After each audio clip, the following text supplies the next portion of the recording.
नमस्कार दोस्तों, मैं हूं राघवेंद्र सिंह। आपके अपने YouTube चैनल पर आपका हार्दिक स्वागत करता हूं। दोस्तों, हमेशा की भांति आज ऐसे ही OROP3 से जुड़ी हुई जानकारी लेकर आप लोगों के बीच आया हूं।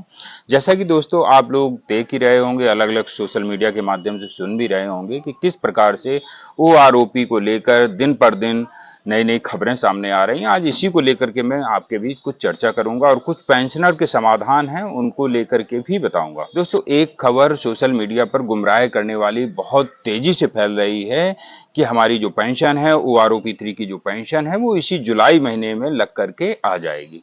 ये बिल्कुल सरासर गलत है। मैं आप लोगों को बता देना चाहता हूं कि इस जुलाई महीने की पेंशन में किसी भी तरीके से OROP का आपको बेनिफिट नहीं मिलेगा और ना ही आपकी पेंशन में इजाफा होगा। हाँ, यहाँ पर 1 जुलाई 2024 से अवश्य आरोपी लागू होगा, परंतु जब तक इसकी घोषणा नहीं हो जाती तब तक आप लोगों को OROP से संबंधित कोई भी बेनिफिट नहीं दिया जाएगा और कोई भी बढ़ी हुई पेंशन नहीं दी जाएगी। तो जो सोशल मीडिया प्लेटफॉर्म से अलग-अलग खबरें फैलाई जा रही हैं, तो आप उन पर गौर ना करें। कई साथी फोन करके और कमेंट्स के माध्यम से हमसे पूछते हैं कि क्या सर इसी जुलाई के महीने में हमारी पेंशन OROP3 के मुताबिक आ जाएगी?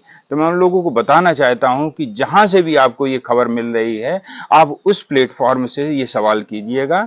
मैं आप लोगों को यहाँ पर आश्वस्त करता हूं क्योंकि हमारी एसोसिएशन के द्वारा हमारे चैनल के माध्यम से आप लोगों तक सटीक जानकारी पहुंचाई जाती है। ऐसी भ्रामक जानकारी हमारे चैनल के माध्यम से आप लोगों को नहीं दी जाती है जब तक कि हमें कंफर्म नहीं होता है। तो दोस्तों, जो भी साथी अपनी पेंशन को लेकर के चिंतित हैं कि OROP3 की पेंशन इसी जुलाई महीने में मिल जाएगी, तो यहाँ पर उनके लिए मैं क्लियर कह देना चाहता हूँ कि जुलाई माह में किसी भी तरीके से उनकी OROP3 की पेंशन नहीं आएगी। OROP3 में कुछ विसंगत है, इसी को लेकर के केंद्र सरकार थोड़े डिले कर रही है और जैसे ही उन विसंगतियों को दूर किया जाएगा, केंद्र सरकार यहाँ पर जल्द ही घोषणा करेगी क्योंकि लाखों लाख पूर्व सैनिक इसका इंतजार कर रहे हैं। केंद्र सरकार इसको लेकर के ज्यादा डिले नहीं करेगी। शीघ्र ही OROP3 से जुड़ी हुई नई खबर आप लोगों को देखने को मिलेगी। जैसे ही PCDA के द्वारा OROP3 से संबंधित कोई टेबल जारी की जाएगी या कोई सर्कुलर जारी किया जाएगा, वह मैं आप लोगों को यहाँ पर अवश्य ही अपने चैनल के माध्यम से और सबसे पहले आपको इस चैनल के माध्यम से बताऊंगा। तो दोस्तों, हमारे चैनल से जुड़ने के लिए आप हमारे चैनल को सब्सक्राइब कर सकते हैं ताकि ऐसे ही नई नई जानकारी के वीडियो के नोटिफिकेशन आप तक आसानी से पहुंचाए जा सकें। दोस्तों, आज यहाँ पर मैं OROP3 से संबंधित आपके बीच कुछ जानकारियां साझा करूंगा। कुछ हमारे पेंशनर साथियों का कहना है कि आप OROP3 से संबंधित ऑफिसर्स रैंक की टेबल क्यों साझा नहीं कर रहे हैं। तो मैं उन लोगों को बता देना चाहता हूं, अपने जो भी हमारे दर्शक हैं, हमारे जो भी पेंशनर हैं, कि यहाँ पर सबसे ज्यादा डिमांड OR रैंक की है। तो जिसकी सबसे ज्यादा डिमांड होती है, मैं उसी पर वर्कआउट ज्यादा करता हूं, उस पर ध्यान ज्यादा देता हूं और उसी से संबंधित वेलफेयर से संबंधित जानकारी अपने चैनल के माध्यम से उपलब्ध कराता हूं। मैं आप सभी साथियों को बता देना चाहता हूं कि जिसके लिए सबसे ज्यादा डिमांड है, मैं उस पर कंटेंट तैयार करता हूं और जिसकी डिमांड नहीं है, जैसे कि अधिकारियों की टेबल को लेकर के हमारे पास सिर्फ एक पूर्व सैनिक साथी ने इस चैनल के माध्यम से कमेंट्स करके बोला है, आपने OR रैंक की टेबल के बारे में तो बता दिया और आप ऑफिसर रैंक की भी टेबल हमारे इस चैनल पर साझा करें। तो मैं आप सभी को बताना चाहता हूं कि जिसकी डिमांड ही नहीं है, सिर्फ एक लोगों ने पूछा है कि ऑफिसर रैंक की टेबल आप चैनल पर अपलोड क्यों नहीं करते हैं, जबकि डिमांड यहां पर OR रैंक की ज्यादा है। मेरे पास में डेली 100 से 150 कॉल आते हैं, OROP3 में मेरी सर्विस इतनी है, उससे संबंधित क्या पेंशन होगी। यहाँ पर अधिकारी लेवल की डिमांड कम, जबकि OR रैंक की डिमांड ज्यादा है, इसीलिए मैं इस पर ज्यादा ध्यान देता हूं। आप लोगों के सवालों को ध्यान में रखते हुए OROP3 से जुड़ी हुई टेबल यहाँ पर मैं आप लोगों के बीच लेकर के आया हूँ। कुछ यहाँ पर पेंशनर के सवाल हैं, वो भी आप लोगों के बीच साझा करूंगा और कुछ जो डाउट हैं वो यहाँ पर क्लियर करूंगा कि किस प्रकार से हमारे पूर्व सैनिकों की इस OROP3 की टेबल में देखने में असुविधा हो रही है या उनके कुछ जो डाउट हैं वो यहाँ पर किस प्रकार से आप लोगों के बीच में क्लियर करूंगा, देखेंगे आप इस बोर्ड के माध्यम से। तो आप देख रहे हैं कि सिपाही 17 साल, जबकि सिपाही 15 साल में भी पेंशन आते हैं और 17 साल में भी पेंशन आते हैं और सिपाही 19 साल में भी पेंशन आते हैं। तो यहाँ पर कुछ लोगों का प्रश्न है कि सर ये 19 साल क्यों। तो मैं आप लोगों को बता दूं कि सिपाही की जो कलर सर्विस होती है वो 17 साल होती है और जब सिपाही रैंक में 2 साल यानी कि 2 साल की सेवा और बढ़ा ली जाती है तो यहाँ पर 19 साल हो जाती है और उस 19 साल को लेकर के यहाँ OROP2 और OROP3 की पेंशन टेबल आपके सामने है। सिपाही 17 साल, OROP 2 में जिनको 18,807 पर फिक्स किया गया था, जबकि OROP 3 में उनको 20,450 पर फिक्स किया जा रहा है। सिपाही 19 साल, OROP 2 में इनकी पेंशन सेम 17 साल वाले सिपाही की तरह ही थी। जैसे कि आप देख रहे हैं 17 साल सर्विस करके जो सिपाही आ रहे हैं और चाहे 19 साल सिपाही करके आ रहे हैं, उनकी सेम पेंशन है दोनों की। यहाँ पर 18,807 इनकी है, 18,807 इनकी है।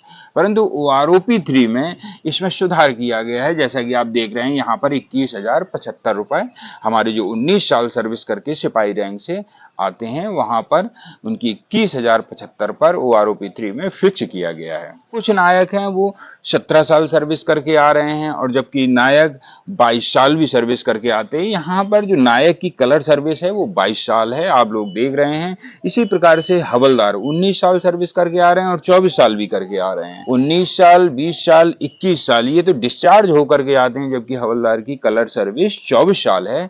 उसी प्रकार से जब एक हवलदार अपनी रैंक में 2 साल सर्विस और बढ़ा लेता है, यानी कि कलर सर्विस पूरी होने के बाद, तो वहां पर उसको 26 साल सर्विस करनी होती है। इसी प्रकार से नायब सूबेदार की आप देख रहे हैं कि 24 साल नायब सूबेदार, 25 साल नायब सूबेदार और 26 साल नायब सूबेदार, और यहाँ पर आप देख रहे हैं 28 साल भी नायब सूबेदार।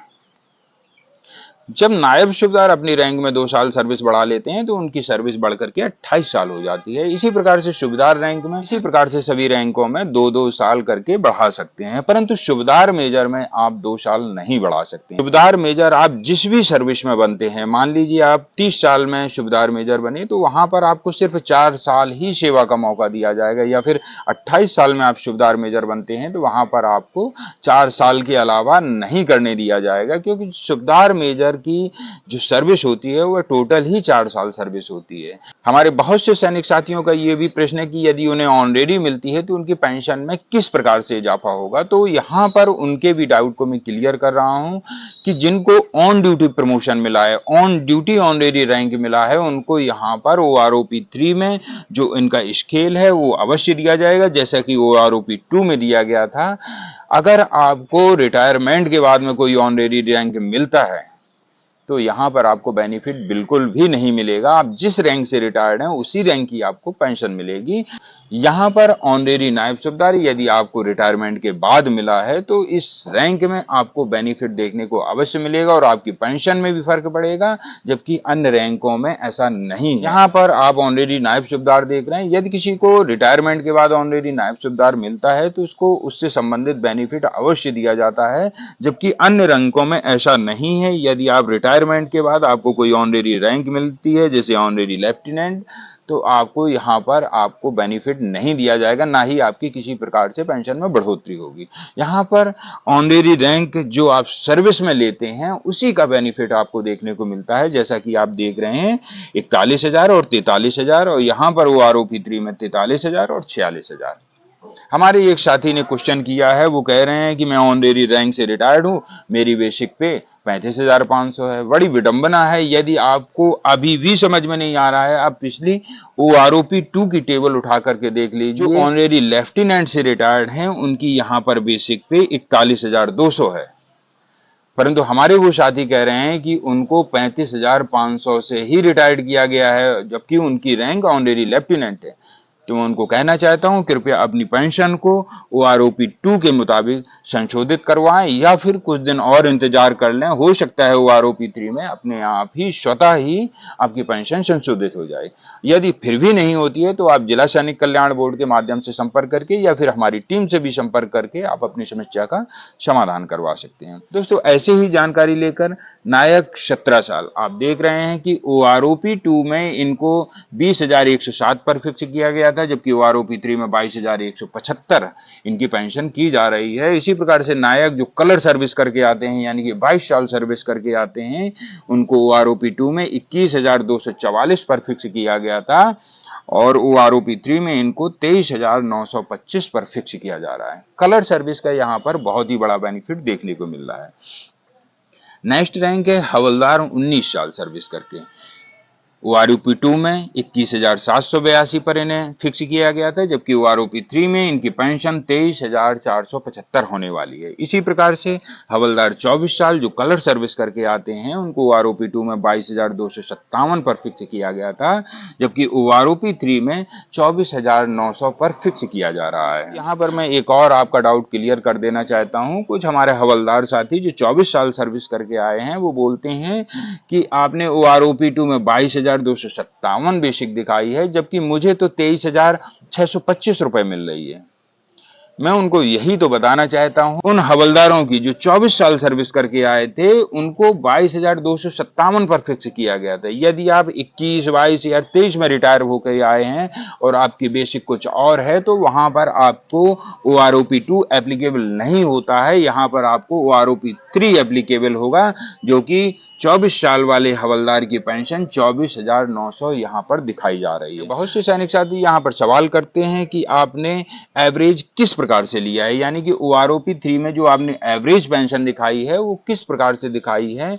तो यहाँ पर मैं आप लोगों को क्लियर करना चाहता हूँ कि 2019 यानी कि जुलाई 2019 से पहले जो पेंशन आए थे उनको एवरेज OROP 2 में दिया गया था, परंतु जुलाई 2019 के बाद में जो पेंशन आ रहे हैं यानी कि 20 में, 21 में, 22 में, 23 में या 24 में जो पेंशन आ रहे हैं, अब उनको यहाँ पर OROP 3 में इतना एवरेज दिया गया है। ये एवरेज क्या है, इसको भी लेकर के हमारे बहुत से सैनिक साथी मैसेज करके पूछते हैं। ये एवरेज आप लोगों को बताना चाहता हूं कि मान लीजिए जुलाई 2019 के बाद में कुछ साथी पेंशन आए, 2020 में कुछ साथी पेंशन आए और 2023 और 24 में भी कुछ साथी पेंशन आए सेम रैंक से। मान लीजिए यहां पर मैं कोई एक रैंक ले रहा हूं कि कुछ सैनिक साथी 24 साल करके 2020 में रिटायरमेंट आए हैं, उनके पेंशन PPO को लिया गया, और कुछ सैनिक साथी 2023 और 24 में पेंशन आए हैं, उनके पेंशन PPO को लिया गया। यहाँ पर इन दोनों पेंशन PPO में विषमता है, क्योंकि 2020 में जो पेंशन आया है उसका पेंशन अलग है और 2024 में जो पेंशन आया है उसका पेंशन अलग है। जैसा कि आप दोस्तों समझ सकते हैं कि 2010 में जो सैनिक साथी 24 साल हवलदार से पेंशन आए थे उनकी जितनी पेंशन है और आज के समय में जो पेंशन आ रहे हैं हवलदार 24 साल करके, उनकी जो पेंशन है, क्या 2010 वाले की पेंशन 2024 के बराबर हो सकती है अगर OROP 3 यहाँ पर एप्लीकेबल ना हो तो? बिल्कुल भी नहीं हो सकती, क्योंकि उस समय 2010 में उसकी बेसिक के आधार पर उनके पेंशन को निर्धारित किया गया था। अब जो 2024 में जो पेंशन आ रहे हैं उनकी पेंशन उनके बेसिक के आधार पर निर्धारित हो रही है। अगला रैंक है ऑनरेरी नायब सूबेदार, यानी कि 24 साल सर्विस करके। यहाँ पर OROP 2 में उनको 23,750 पर फिक्स किया गया था, जबकि OROP 3 में 25,300 पर फिक्स किया जा रहा है और इनकी यहाँ पर 1,550 रुपए की बढ़ोतरी देखने को मिल रही है। अगला रैंक है ऑनरेरी नायब सूबेदार, जो 26 साल सर्विस करके आ रहे हैं। कुछ सैनिक साथी जो अपनी सेवा में 2 साल और बढ़ा लेते हैं, हवलदार सैनिक साथी, और जब उन्हें ऑनरेरी नायब सूबेदार रैंक मिलता है कि इन्हें OROP 2 में 23,750 पर फिक्स किया गया था, जबकि OROP 3 में इनको 26,050 पर फिक्स किया गया है। यहाँ पर इनकी पेंशन में 2,300 रुपए की बढ़ोतरी देखने को मिल रही है।